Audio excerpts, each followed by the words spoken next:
I would like to apologize because my note addresses the title of the previous session, which is Sangeet Vichar. The title is Thinking in Captivity, the Condition of the Listener in Kumar Gandhar's Bhajans. 1. The non-representational nature of music has always been the root cause of the difficulty in thinking about music.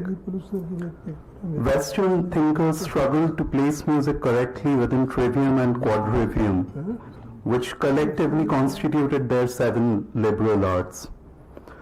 Whereas later thinkers in the West have tried to write on music, the shortcomings of these attempts have been amply illustrated by Roland Barthes in his essay The Grain of the Voice, where he remarks that musical writing is ultimately condemned to the adjective. There is something about music that eludes the words with which we think. It is not just the non-representational nature of music, but also its temporality that makes it difficult to think about music. In Western classical, this difficulty is partly diminished by the fact that music can be written, annotated, and captured in print. Moreover, written music itself comprises a complete history of the sound and its possibilities in the Western classical culture. This makes it possible to analyze, interpret, and compare musical works within text. And Edward Said's essays would be an apt example of this vantage. North Indian classical music is unlike Western classical in this regard. Evanescence is necessitated by its very form. In other words, Indian classical music follows a logic of ahistoricity. Unlike Western classical, we cannot and we could not have a history of the sound of Indian classical. As for its aesthetic and technical evolution, we must take recourse to hearsay, which raises the question of credibility and trustworthiness of the individual and her memory. Add to this the monodic character of Indian classical, and what we get is a form of music in which creation and listening are spliced to the logic of the forward flow of time. Its oral past continually gets buried into the interminable pit of time. Once a musical moment has come to pass, it, in its singularity, is lost forever. In this sense, Indian classical music is a form of music with a short-term memory. Its genesis is in the performer, but its evidence lies in the listener. This also makes the listener the site of the culmination of a musical performance, that is to say, its end point. Listening constitutes a key aspect of every musical culture, and every music in turn places varying demands on the listener. But one of the most important aspects of the modality of listening is how a music disorients us in relation to language. For example, whereas the semiotics of poetry contribute significantly to the aesthetic of the ghazal, in fact so much so that an unsung ghazal could be, and a written ghazal could be called so, words are largely insignificant in khayal singing. Although the khayal of Ustad Amir Khan is a counter-example, where he amply uses Persian poetry towards the aesthetic function in some performances. On the other hand, vocal Dhrupad fractures the sound of words and then uses these pieces as a scaffolding, along which the rag is then elaborated.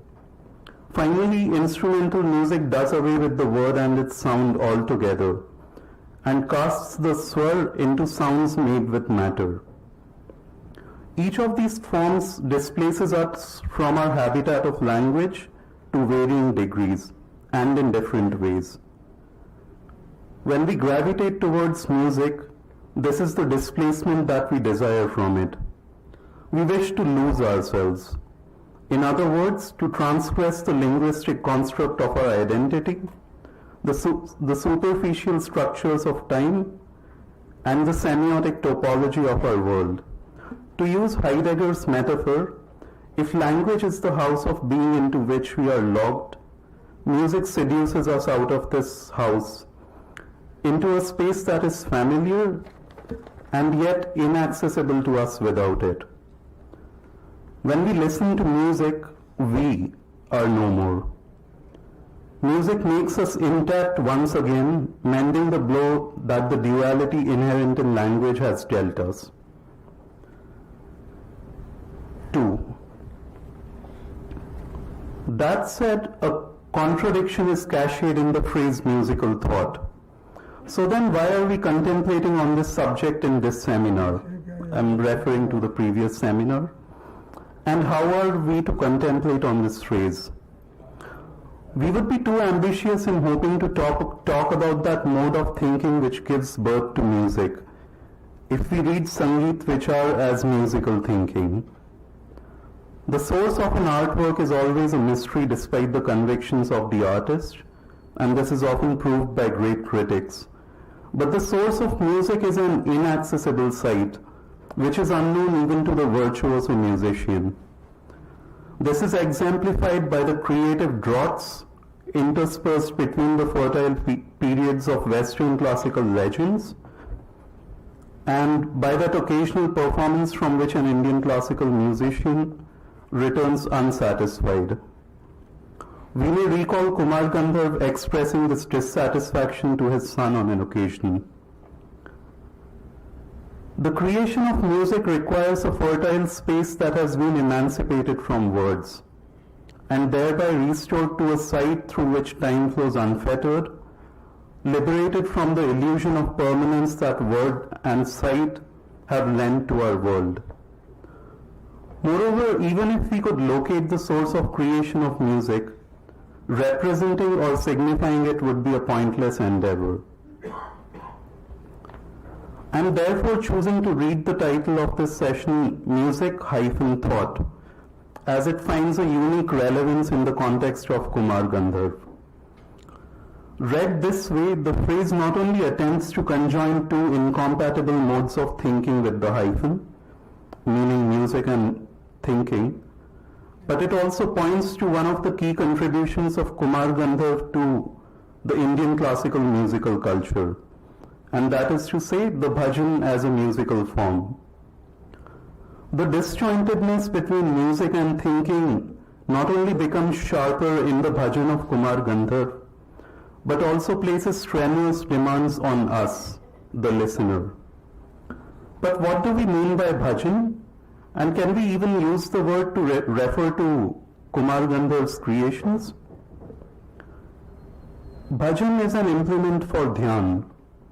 It employs repetition to dissolve the meaning of the words and enables the practitioner to realize a truth by the method of undoing the split that is created by the duality of word and meaning. We may recall Valmiki's anecdote where the chanting of the word Ram and Mara leads to the same apex. Bhajan works by this very principle, in which the word becomes a medium not for communication but for participation. In other words, a way to become a part of the referent. The identity of the word loses its value of signification. In this sense, the repetition of the word in the bhajan applies language to its own disfigurement and at the same time also exposes the ultima of the ambit of language. That is, the word taking the place of the reality of the world.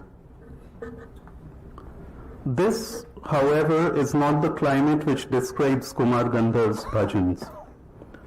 They are confined neither to the simplicity of the music, which otherwise characterizes bhajans, nor is their content blaze in its linguistic configuration. While these bhajans are not sung in raga music exactly, we are always aware of the fact that they were sung by a virtuoso musician who carved an unforgettable signature of khayal gaiki with his child. This awareness is created by the intimacy of that voice with which we are all too familiar, and those repeated bursts of akar with which the bhajan is seasoned, despite its short duration. Yet, these bhajans in their musicality remind one of the idea of variation in Western classical, where a composer or a performer attempts variations typically on a theme or a melodic idea. This is precisely what Kumar Gandharv does through his bhajans. We may recall his Ud Jayega Hans Akela, where the dhun floats free above the tanpura. The shaj is the tonic center, and the tanpura continues to reiterate and reinforce the possibility of this equilibrium. And yet the bhajan never returns to it. However, in some of his renditions he does gravitate to the tonic. A recording of a rendition of Hirna comes to mind here. We as a listener are displaced forever between the gravity of the shaj, that is the tonic, and the torpor of the tune, that is to say the dhun. With this displacement in mind, we cannot help but recall the verses that are sung in these bhajans, some of which are Kabir's verses, which pack a density of meaning in a tight economy of words, and they impose an interpretative demand on the listener. Unlike most bhajans where words can be taken at their face value, these bhajans force us to think, to contemplate and to mull over their subject. The subject, however, is never a comforting one. Ud Jayega reinforces the loneliness that lies nested in our deaths and its inevitability in the midst of the spectacle of the world. Hirna similarly is didactic in nature.